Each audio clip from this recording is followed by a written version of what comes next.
I usually use a rule of 3. If we're interacting and you do something that I find disruptive, I'll note it. And then if you do it again, I think, oh yeah, that probably wasn't merely situational.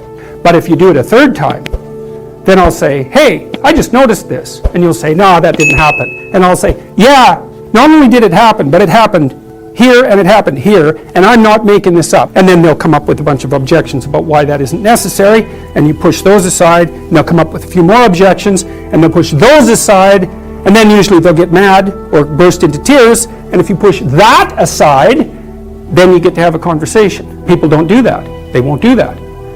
And so they don't solve the problems, and so then the problems accrue, right? And if they accrue over 15 years of a relationship, then they end up fat, ugly, and in divorce court. You got to be a monster, because first of all, you need 6 arguments about why their objections aren't going to stop you, and then you have to not be intimidated by the anger, and you have to not be swamped by compassion about the tears. There's something going on at your workplace, and you need to object to it because it's driving you crazy, and you talk it over with your wife so that you've got your head screwed on straight. You say, oh, I've got to say something, and you go there and you say something, and you're stumbling and awkward and all of that, but you watch the response. You've learned, well, I'm not as coherent as I could be. I'm not as good at putting my arguments together. My boss is more of a son of than he thought he was. This is a worse problem than I knew about. It's like differentiate it. Don't lose an opportunity to grapple with something that objects to you, especially when the objection is rather small. You cannot help someone who hasn't decided that they want things to be better. Unless they make the decision that they want to make things better, forget it. You're wasting your time, and all it will do is hurt you. So the person has to step forward, in a sense, and say, well, there's something not right about the way things are going for me, and it could be better. And someone else might be able to help me figure that out. Lots of times when people are talking, what they're trying to do is to impose their viewpoint on another person. I'm right and you're wrong, and I'm just going to hack at you until you shut up or you agree. Really, you'll never agree, because you just don't get someone to agree that way. It's not possible. But you might be able to cow them into silence or anger. A therapeutic conversation, which is a genuine conversation, is one in which both the people in the conversation are oriented towards a higher state of being while they're conversing. If the conversation isn't engaging, then that's a sign that you're not having a conversation. And that's a really useful thing to know too. If you're talking to someone and they're not listening, shut up. Just stop. It's like you could tell if they're not listening. And if they're not listening, quit saying words. If they're not listening, that's a sign that the situation isn't set up to allow you to progress on the path that you're choosing. And so then you have to stop and you think, okay, well, what's going on here? Why is the person not listening? That's when you have to wake up past what it is that you're trying to impose on the situation and explore and see what's there. And that's way more interesting than trying to impose your viewpoint. But it's very interesting to talk to people who radically differ, because they'll tell you things that you haven't considered. That doesn't mean you have to agree with them, but it's much more informative to walk away from a conversation having learned something that you didn't know, and that's especially the case when you're dealing with people who are close to you that you will have around for the rest of your life. You cannot win an argument with them. Because all that will happen is if you win, they'll get you back. They'll get resentful, and then they won't be helpful. You just can't win an argument with someone that you will have repeated contact with. What you can do, however, is you can have a conversation. What is it that I would have to do, because we're having this argument, what would I have to do in order to satisfy you? The other person has to think, okay, what are the conditions for my satisfaction? So maybe, your partner says, you're not paying enough attention to me. It's like, all right, what do you want? Exactly. Do you want me to act differently when I come home and I'm at the door? It's like, you're feeling unattended to. What do you want? Well, then they'll say, well, if you love me, you should be able to figure that out. So the other person, unless they want to corner you into just being the kind of loser who can't figure things out, which is why are they with you then, they need to think about that. It's like, what is it that I want from this person? What would constitute more attention? You have to allow your partner to be a moron, because of course they are. And so once you tell them what you want, you have to let them do it badly like 10 times, because they're never going to do it right the first time. One of the things I often recommend is that they go on a date. You know, they take each other away from their home where the kids are. Of course, first of all, they tell me they don't want to do that. It's stupid. It's like, it isn't, by the way. It's not stupid. It's like, oh, you don't want to go out and have an enjoyable time with your partner. You think your relationship's going to survive when all you do is snipe at each other and do horrible things. And then they go and it's like, it's just miserable, right? Like one person says something to the other that immediately sets them off when they're out on the date because they're kind of mad about going anyways. And then they come back and go, well, that just didn't work and we're never going to do it again. People don't think about it, you know? It's like, so maybe when you take your partner out and you haven't been getting along, it takes you like 10 times before you have a relatively okay time. If you practice 10 times, then you might be able to have 740 good times out together. You know, and that's an underestimate. So 10 times of practicing is hardly a problem for that kind of return. Following this path is all part of this Rogerian process of listening. And listening is trying to figure out what the hell the other person is telling you. And understanding at the same time that they don't know. You could corner them by saying, well, you want to be attended to more, what do you want? And they'll try some weird defense like I told you already. Like, if you love me, you'd already know, which is a cliche. And it's a foolish cliche, so you can't let that stop you.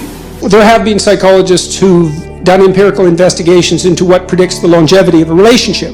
And the data show that if the relationship interactions fall below 5 positive to 1 negative, then the relationship deteriorates and is generally doomed. We're wired so that negative interactions hurt us more than positive interactions help us if they are of the same magnitude. So, for example, people will work harder to avoid a loss of $5 than they will to attain a gain of $5. Interestingly enough, if the interactions rise so that they exceed 11 positive to 1 negative, the relationship also deteriorates.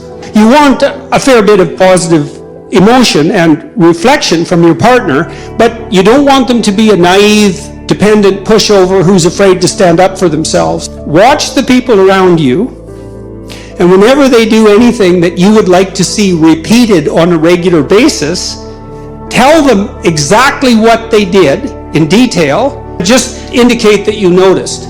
If the envious part of you isn't jealous of the revelation of the goodness of the person, wait till your wife dresses herself up in a particularly attractive manner, and then either fail to notice by occupying yourself with something trivial while she's attempting to gain your attention, or by criticizing her directly. You can be sure that she'll never reveal her attractiveness to anyone else for the rest of her life, including you, and you'll get exactly what you deserved. So that's the opposite of watching people carefully. What do you want in your house? How about peace, tranquility, happiness, and humor?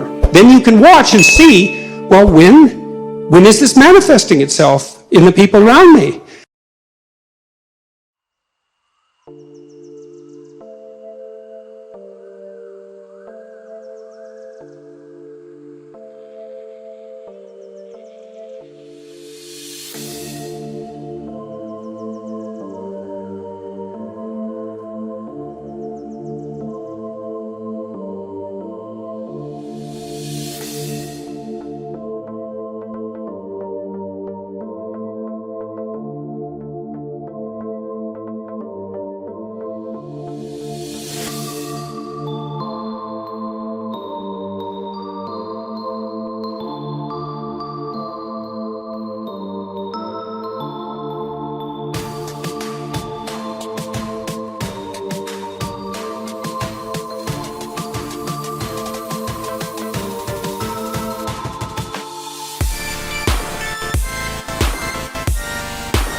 hypnotized.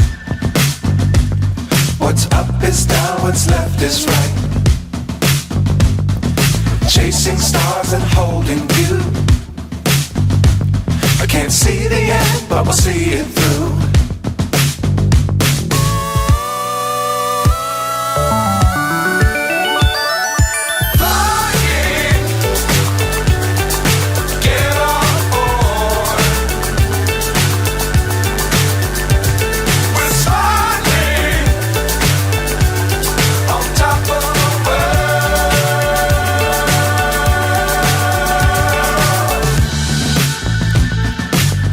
Times don't fly too high. Be sure to keep the ground in sight. Fly forever if you keep it tight. Love the world but keep the sky on your mind.